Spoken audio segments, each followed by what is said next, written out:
So I have 40 animals that will be coming through this gate for grain, and they come through every day. And in the past, when I was younger, Mum's method was first come, first served.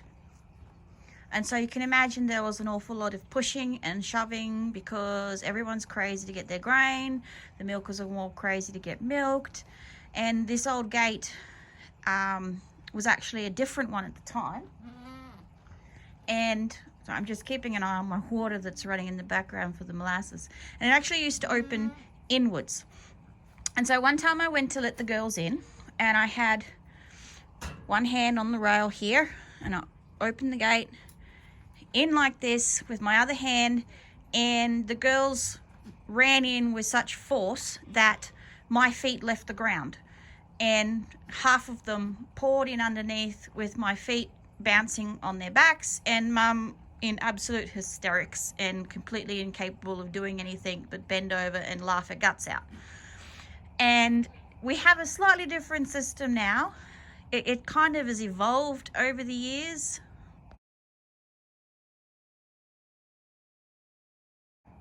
Oh yes, where was I?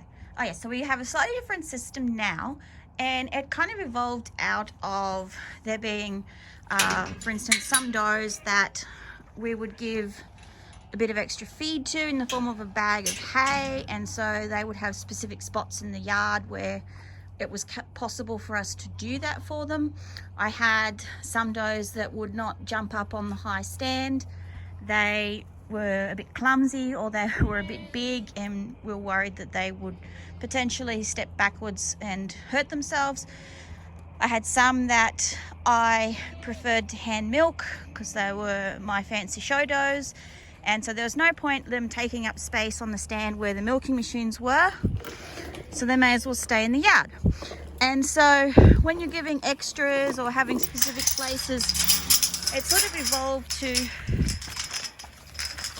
the girls having specific times when they would come in as well. And so now we currently have, what is it, five rounds of ladies that come through. Some of them are full, some of them are not. It's just kind of the way it's come about. I haven't bothered to try and change them because we don't have the high stand working at the moment. The trough is busted and it hasn't been replaced, so we don't have all the spots in every round full, because it's just been a little bit easier than to petal, come on dear. Petal's not got the greatest eyesight, and I sometimes think her hearing's going as well. Come on dear, in you go. There we go. Because of her bad eyesight, she gets a bit extra. And then we have Sorrel and Pilly and Princess. There they go. Princess, Sorrel, there you go. Sorrel and Pilly and Princess were my show does, so they get a bit extra. Pilly's decided that it's fun to boss Princess around, so she gets tied up here so that Princess doesn't get pushed out of her feed pot. And then we have Willena and Rain. They were both very big milkers. Rain milked for almost 4 years straight. I've got to find my clip. Willena gets very pushy. There you go. Good girls. So that's my pen girls in. So now my first round, they should all be here ready. And there are 10 ladies. They all go to the same spot.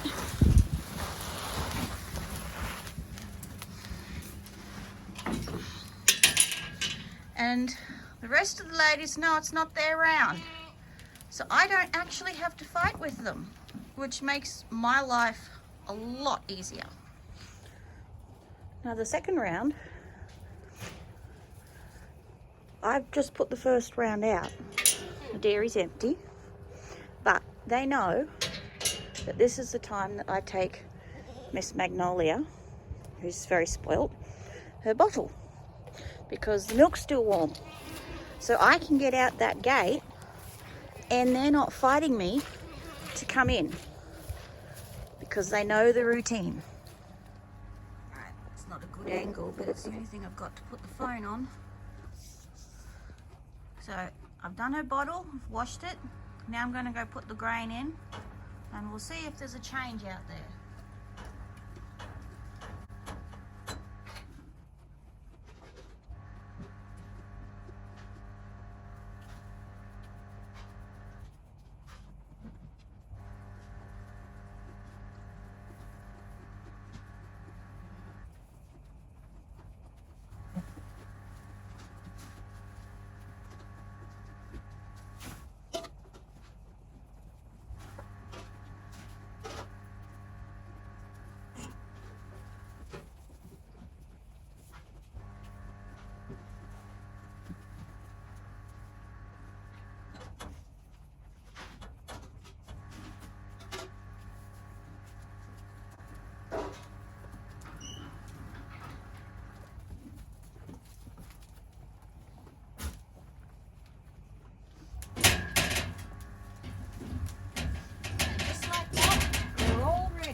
Someone hit my phone.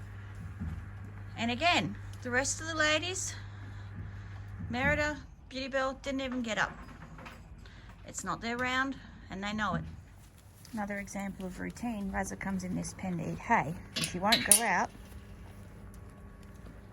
until I open the other door.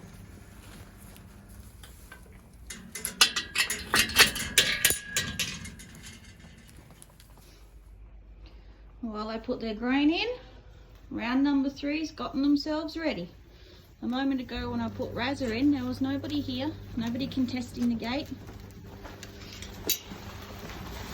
Now they're all here. I'm about to go put the grain in for the last loose round number 5's of the pen ladies. So this is round 4. And they're the last ones loose in the shed of the milking crew. There's a couple of sleepy heads up the back there. Okay, I had a phone call, so I had an interruption. Anyway, the girls are a bit peeved about the delay, but now we're ready to let them in. And they're still waiting for me.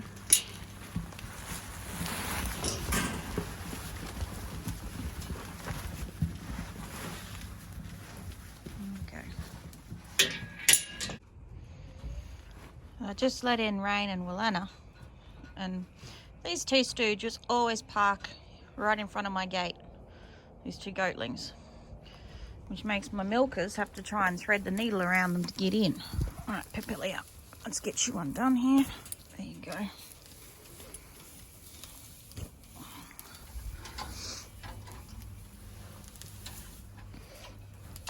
There you go.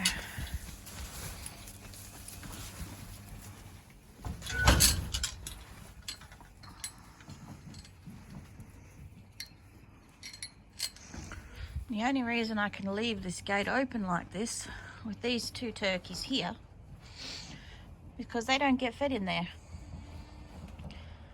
and so they don't bother to go in. Not at the moment. If I left the gate open unattended, it'd be a different story. Same as if I left the gate open for the milkers. Goats are opportunistic, but they can learn routine. And that just makes my life that little bit much easier when it comes time to let them in. This is Rain's spot. This is where she always goes. She gets extra feed there.